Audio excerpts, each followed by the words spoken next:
की डेट में चुनाव उस पे होते नहीं है।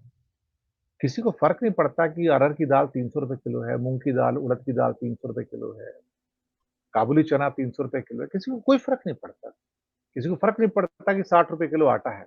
Nobody talks even. सब्जी 100 रुपए, 150 रुपए, 200 रुपए किलो है, किसी को पता नहीं लगता। लहसुन 700 रुपए किलो है, किसी को फर्क नहीं पड़ता। मसाले एक साल में सिर्फ 27% अप हुए, कोई फर्क नहीं पड़ता। चीनी अब अप होने जा रही है, कोई फर्क नहीं पड़ता। महंगाई एक्चुअली देखा जाए इस नए भारत के अंदर मुद्दा ही नहीं, मैं आपको बताऊं। 1000 रुपए का सिलेंडर मुद्दा ही नहीं बनता सर। सर लोग सड़क पे नहीं आते, ये दिक्कत है। और नौकरी, किसी को नौकरी नहीं चाहिए। मैं जमीन की बात कर रहा हूं आपको, किसी को नौकरी नहीं चाहिए सर। ये जो थोड़े बहुत लोग रो रहे हैं वो बेकार रो रहे हैं। ये इंप्रेशन क्रिएट कर दिया गया है कि भारत में सब खुश हैं, चारों तरफ खुशहाली है, किसी को नौकरी की जरूरत नहीं है, किसी को महंगाई से कुछ रोना धोना नहीं है। आजादी, किसे आजादी चाहिए? जिससे पूछो, नहीं ठीक तो है ना, क्या प्रॉब्लम है? मुंबई की सड़कों पे ठीक तो है ना, क्या प्रॉब्लम है? सुबह जाते हैं, अपना रोजी रोटी कमाते हैं, नौकरी करते हैं, घर आ जाते हैं शाम को, क्या फर्क पड़ता है? ऊपर कौन बैठा है, अपने क्या लेने का है? उसका कैसा निजाम है, क्या करने का अपने को, ठीक है ना, नो नो इशू एब्सोल्युटली। ये टेंडेंसी है सर। पेट्रोल 105, हाँ ठीक है ना, सारी दुनिया में होगा, यहाँ भी तो देना तो पड़ेगा, हम कर क्या सकते हैं? ये जो हम कर क्या सकते हैं टेंडेंसी जो है, ये वही है जो निजाम को पसंद आती है। जब निजाम के सामने 100 करोड़ लोग ऐसे आ जाते हैं जो कहते हैं हम कर क्या सकते हैं, ये 140 करोड़ आते हैं, दे लाइक इट सर। तो फिर ऐसे में अगर हमारे ऊपर भी अंकुश आ जाएगा और हमारा गला घोंट दिया जाएगा, तो फिर ठीक है ना, ज्यादा बोलने का क्यों, इतना क्यों बोल रहे हो? चुप करके बैठो ना, जुबान बंद करके रखो। इतना क्यों बोलने का सरकार के खिलाफ? मोदी अच्छा काम तो कर रहा है, ये बोलते हैं अच्छा काम तो कर रहा है, नाराजगी किस बात की है? This the problem. Arun Kumar ji. जी सर, आपने बहुत अच्छा विवेचन किया है। आलोक भाई ने भी बहुत सारे मुद्दे उठाए हैं। राजेश जी तो पुराने पीड़ित हैं गुजरात के, उनको हमसे ज्यादा अच्छी नॉलेज है। मैं शुरुआत करता हूं सिविल सोसाइटी की उदासीनता से। राहुल जी ने अभी कल परसों एक बयान दिया, बहुत सारे गुस्से में, काफी भरे हुए थे, और उन्होंने जनता से सीधा संवाद किया और ये कहा कि 73% लोग सोए हुए हैं।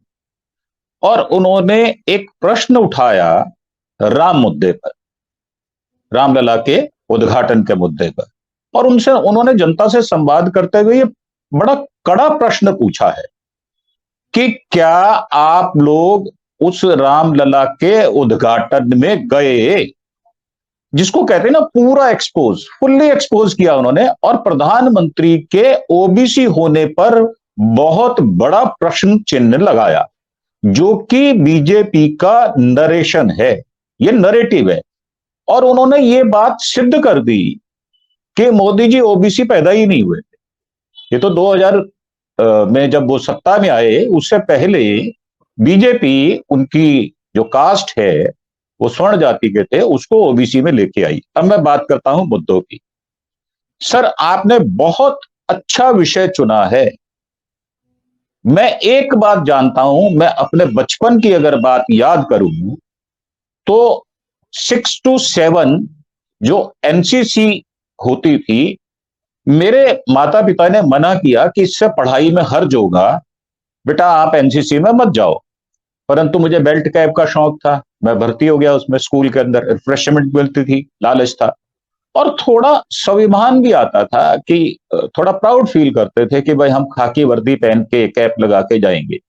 वहां से अनुशासन की जो असली बीज है वो रोपित हुआ। अब बात अगर आती है सिविल सोसाइटी की, और जो राहुल जी ने पूछा उसका जवाब किसी के पास नहीं है। लोग हाँ नहीं, मोदी जी ने एक रीत पाल दी, क्यों होना चाहिए या नहीं होना चाहिए। सर, कितने चैनलों में से कितने लोग निकाल दिए गए, मैं नाम नहीं लूंगा। किसी एक व्यक्ति को निकाला और 80 लाख उसके फॉलोअर्स हो गए। वो कैसे हुआ? क्यों? क्योंकि हमारे यहां एक रीत है हिंदुस्तान की, जिस चीज को जितना दबाया जाएगा वो स्प्रिंग होती है, वो उतनी ही वापसी लौटती है। आज से 1 वर्ष पहले कितने जो है सोशल मीडिया में चैनल थे आप देखें, आज कितने हैं।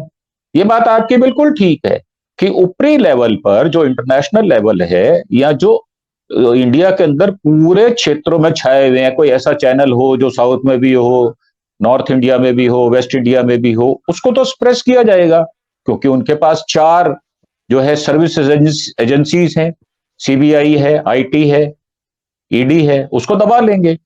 परंतु क्या निजता में किसी को दबाया जा सकता है? मैं सीधा प्रश्न करता हूं आपसे, आपकी आवाज को तो कोई नहीं दबा सकता। मुझे नहीं लगता कि आपकी आवाज को कोई दबाएगा। कोई हिम्मत भी करेगा तो आपके पास समझ है अपने आप को सही रखते हुए, नियमों का पालन करते हुए अपनी बात को पुरजोर तरीके से कहने की। अब मैं बात करता हूं बाकी लोगों की। सर, सत्ता ने कब दमन का साथ छोड़ा? यह बड़ा यक्ष प्रश्न है।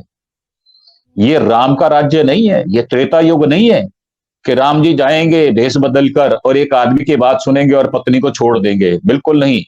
यहां पर तो मां बाप के कहने पे भी पत्नी को नहीं छोड़ता कोई। और सही बात यह है कि यह बैलेंस एंड चेक का सिस्टम है। लोग आज मैं देखता हूं, चाहे सोशल मीडिया हो, मेन स्ट्रीम मीडिया हो, वहां पे लोग बुलंद तरीके से अपनी बात को कहते हैं, सुनते हैं। आज चाहे वो रेडी वाला हो, खोमचे वाला हो, पान वाला हो, अखबार वाला हो, सब्जी वाला हो, सबके हाथ में एंड्रॉयड फोन है। ये बात ठीक है कि जनता अपने काम को छोड़कर इस एक काम के पीछे, जिसको हम विद्रोह कहते हैं, वो नहीं करती। ये बात आपकी बिल्कुल सर्वथा उचित है। परंतु मैंने तो बहुत सारे रिपोर्टर्स को अपने नाम के साथ विद्रोही लिखते देखा है। वो उस समय भी उनको दबाया जाता था। इंडियन एक्सप्रेस के साथ क्या हुआ था इमरजेंसी में? ये बहुत सारे अगर नेगेटिव उदाहरण हैं तो मैं उसके अगेंस्ट आपको सैकड़ों पॉजिटिव उदाहरण दे सकता हूं। और यह बात मैं दावे से कह सकता हूं, भले मोदी जी का राज तीसरी बार नहीं, चौथी बार भी आ जाए, सोशल मीडिया की आवाज को आज दबाना यह नामुमकिन है। क्योंकि हमारे पास मीडिया बहुत है, मीडिया के रास्ते बहुत हैं, बहुत सारी ऐसी साइट्स हैं जहां पर हम अपनी बात कह देते हैं और किसकी बात को सुन लेते हैं। हाँ, ये मैं मानता हूं कि बैलेंस रखना, अपने दिमाग को स्थिर रखते हुए शाश्वत बुद्धि से, जैसे मैं अभी आपको उदाहरण देता हूं, एक अभी न्यूज आई है जिसमें डेट्स डिक्लेयर कर दी गई हैं, परंतु उसको जब चेक किया गया तो वो फॉल्स निकली न्यूज। आज कोई भी किसी को स्पेयर करने वाला नहीं है।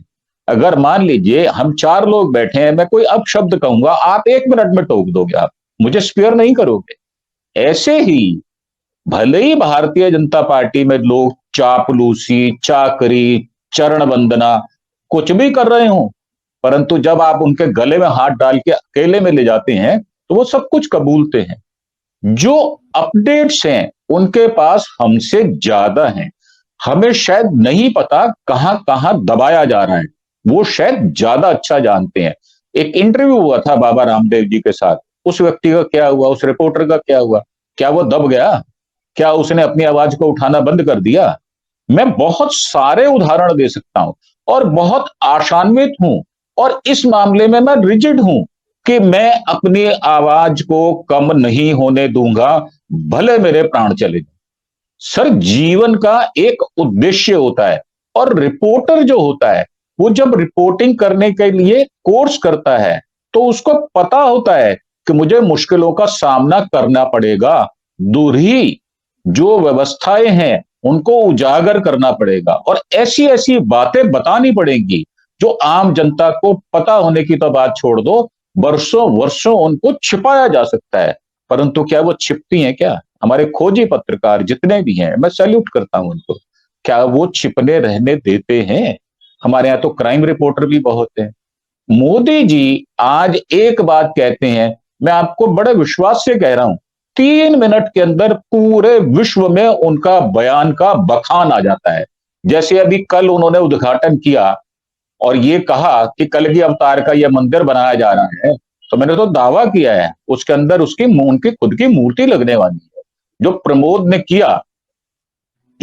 किया वो एक्सपोज हो गए। आप देखो वो कांग्रेस में क्या कर रहे थे।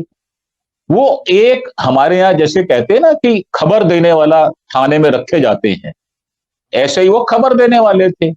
अब ये कमलनाथ जी क्यों रुके? क्योंकि एक्सपोज हो गए। कितने दिन में? With in 1 day.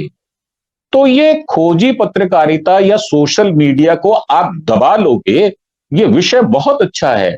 कुछ हद तक दबा भी लोगे, मैं इस बात को एग्री करता हूं, परंतु उनका आप गला घोट देंगे। हमारे यहां पंजाबी में कहावत है कि तेरे संगे च अंगूठा रख देना, मैं सा नहीं आन देना। सर ऐसा होगा नहीं। सांस आएगा और बुलंदी के साथ आएगा। मरता हुआ आदमी भी छटपटाट में अपने आप के श्वास को नहीं रुकने देता। और सोशल मीडिया आज इतना स्ट्रांग है, मैं आपको विश्वास से कह रहा हूं, मेन स्ट्रीम मीडिया में न्यूज बाद में आती है, सोशल मीडिया पे न्यूज पहले आती है। और आप जैसे पत्रकार जो कि विषयों को विभिन्नता के साथ रखते हैं, ऐसे सोशल मीडिया पे लोग बहुत हैं।